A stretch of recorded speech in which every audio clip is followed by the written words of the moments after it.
Welcome to Film Fix. In this video, we are going to talk about facts about Dirty Dancing the movie.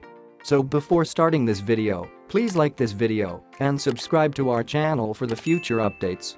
The 1987 classic romantic picture, Dirty Dancing, was released 3 decades ago, and despite its age, it is still a cherished movie throughout the globe.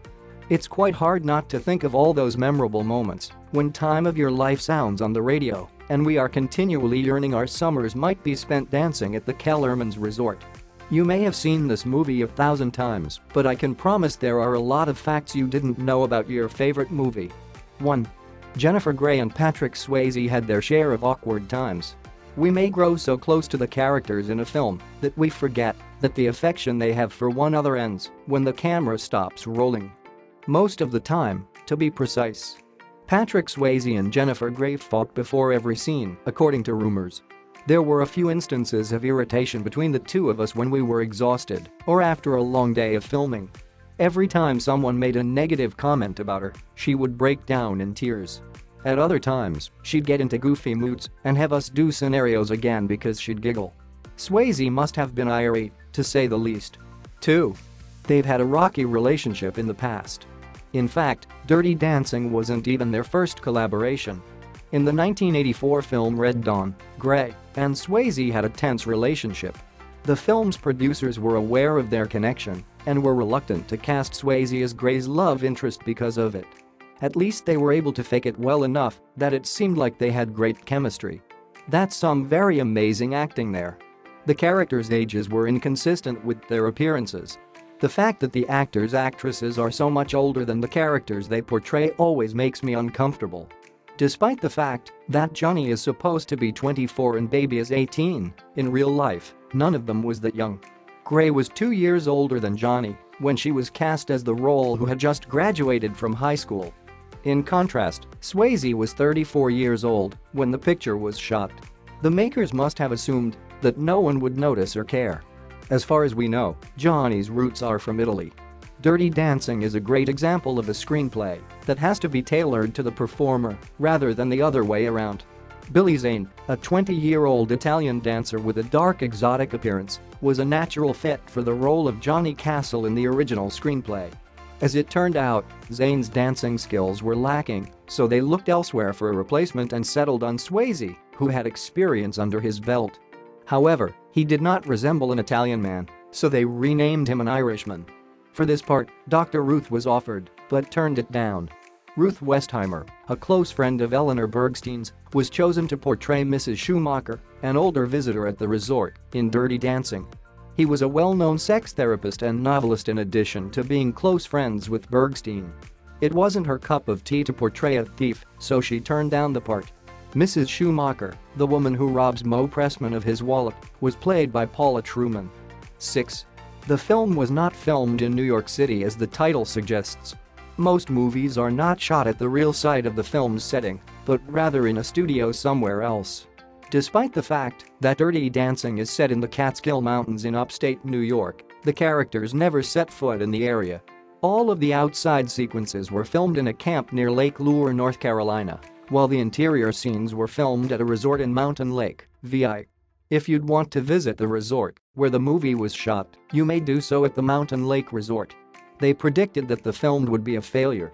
Dirty Dancing was completed on October 27, 1986, but officials at Vestron didn't believe the picture would be a hit. As a consequence of the film's abortion scene, they were unable to get a corporate sponsor and received negative feedback during screen tests. Vestron only planned to hold the film in cinemas for the weekend of its August 16, 1987 debut, before releasing it on home video. If they had done this, the film would have grossed $64 million in North America and $170 million globally. Swayze said that it wasn't the core of the project that failed. When this picture was supposed to fail, the main male protagonist had his own personal theory as to why it didn't. Offie spoke to him about making the movie and how it was more than a coming-of-age story. He believed it was more than that. To me, it has such heart. Not because of the sensuality, but rather because it's about individuals searching for their true selves, this young dancing teacher who feels like a product, and this young woman who is attempting to Swayze said that it wasn't the core of the project that failed. When this picture was supposed to fail, the main male protagonist had his own personal theory as to why it didn't. Offie spoke to him about making the movie and how it was more than a coming-of-age story. He believed it was more than that. To me, it has such heart. Not because of the sensuality, but rather because it's about individuals searching for their true selves, this young dancing teacher who feels like a product, and this young woman who is attempting to discover her own identity in a culture that places such constraints on those with different perspectives. Getting the man because of what she's got in her heart is basically all this fantastic, wacky little Jewish lady cares about in the end. 9. Bill Medley said the film sounded like a poor porno film. After searching for the appropriate song for the finale, Kenny Ortega and his helper Garrison came up with a winner, "The Time of My Life." However, Bill Medley and Jennifer Warnes were first apprehensive about recording the song with Jimmy Einer as the music supervisor. It was because of his first response of "it sounds like a lousy porno movie" that he declined the role. When Einer was able to persuade Medley to do it, the song went on to win an Oscar, Golden Globe, and Grammy, as well as being an international smash. Prior to the narrative, the title was given. Titles are often chosen last, but I assume they really wanted a tale to go with the title Dirty Dancing. There is no plot, but it should be based on Latin dance, Eleanor Bergstein explained to producer Linda Gottlieb when they met. Afterwards, she reflected on her youth, recalling how she used to cross the rails to go dirty dancing with the other youngsters in Brooklyn with her father, a doctor. "That's $1 million title," was the immediate response from Gottlieb. "We'll get to the bottom of this now." She was absolutely correct in her assessment that it was $1 million title. Some of the characters were based on real-life persons. When Bergstein's family vacationed in the Catskill Mountains during the summers, she would take part in dirty dancing contests, where she was known as Baby. "Because my former partners are either in prison or out of parole, it was a really rough area, she couldn't actually call them for aid when she came up with the characters." The character of Johnny Castle was based on a dance teacher named Michael Terrace, whom Bergstein met in the Catskills in 1985 while doing research for the tale. The lake was ice cold to the bone. On September 5, 1986, filming began, but the weather proved uncooperative, resulting in a number of delays. For whatever reason, the filming date was stretched into fall, and set designers were forced to spray paint leaves that were otherwise brightly colored green. Filming outdoors in shorts and a tank top in temperatures as low as 40 degrees Fahrenheit was no longer an option due to the unpleasantness of the weather. "It was horrifyingly, hypothermically cold in that lake, and we shot that sequence again and over," says Swayze of the renowned lake that everyone loves. Swayze was not a fan of his most famous statement. When Johnny says, "Nobody puts baby in the corner" at the end of season talent competition, one of the most famous lines from Dirty Dancing is that one. It was so well known in pop culture that it appeared in many song lyrics and TV programs. Patrick Swayze, on the other hand, was not a fan of his line and even requested that it be removed from the screenplay. This worked nicely in the context of the situation in question. Once the lift was completed, it was done. In the movie, Baby was apprehensive about the lift since she had never done it before. The truth is, that's exactly what occurred.